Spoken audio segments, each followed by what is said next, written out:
Let's talk to Alan, who's in Mississauga, Ontario. He wants to know about silver. Go ahead, sir. Thank you for taking my call, Mark. David, it's basically a general question on silver. Tell you the truth, I own a little bit of silver in stocks, but I'm wondering. The reason I'm saying silver rather than gold is because of the industrial use that silver has, and I'm also thinking maybe India and China, countries like that, would be requiring a lot of silver for their industrial equipment. Where do you see silver going, say, in the next 6 months? And could you give me an idea of what sort of silver companies you would invest in? Thank you very much. Okay, thanks, Alan. So, Alan, we were talking earlier about the fact that in our equity portfolios, and we're not gold bugs by any mean, but it's the biggest single weight we have in our portfolios would be gold and silver, both the physical ETFs and the producers themselves. Silver had been lagging gold. It's certainly behaving a lot better. We like silver. We think that there is limited growth in production.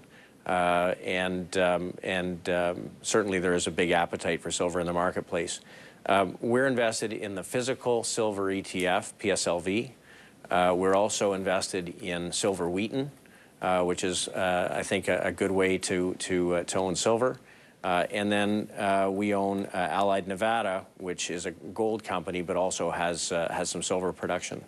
So I think that there's multiple ways to play it. But given what's working in this market, this is one area of the market that's performing well. I cannot see that fundamental reasons that are driving these markets to change in the near term. At the end of the day, we really believe that the central bankers are bent on doing whatever they can to try and support the big balance sheet asset prices, and that probably means gold prices continue to move higher. And silver along with it. So this is a little bit of a hedge in a portfolio against one of the risks that's out there. In our equity portfolios, it's a little over 20%, which is a sizable position for us in an equity portfolio. And why the Sprott to physical in the U.S.? Is this hedged back to Canadian dollars? No, it's not. We, frankly, at this point, would prefer to own U.S. dollars to Canadian dollars, which is a little bit controversial. Because I think most people think U.S. has lots of difficulties. But frankly, in the beauty contest, it's probably the best looking of a bad lot. Euro looks really difficult. And if we think that the economy is slowing, it's hard to see how the Canadian and Australian dollars would outperform. And they're not right now. So we had all of our U.S. exposure hedged back to Canadian dollars over the last couple of years. Earlier this summer, we took all of those hedges off and are happy to have some U.S. dollar exposure. And the dollar, as we know, has been surging lately, the greenback. Here's Elaine in Port St. John, New Brunswick. Hi there, Elaine. Yes, good afternoon. I was wondering if he could tell me on Baytex, long-term on Baytex Energy, please. Okay, sure. Listen.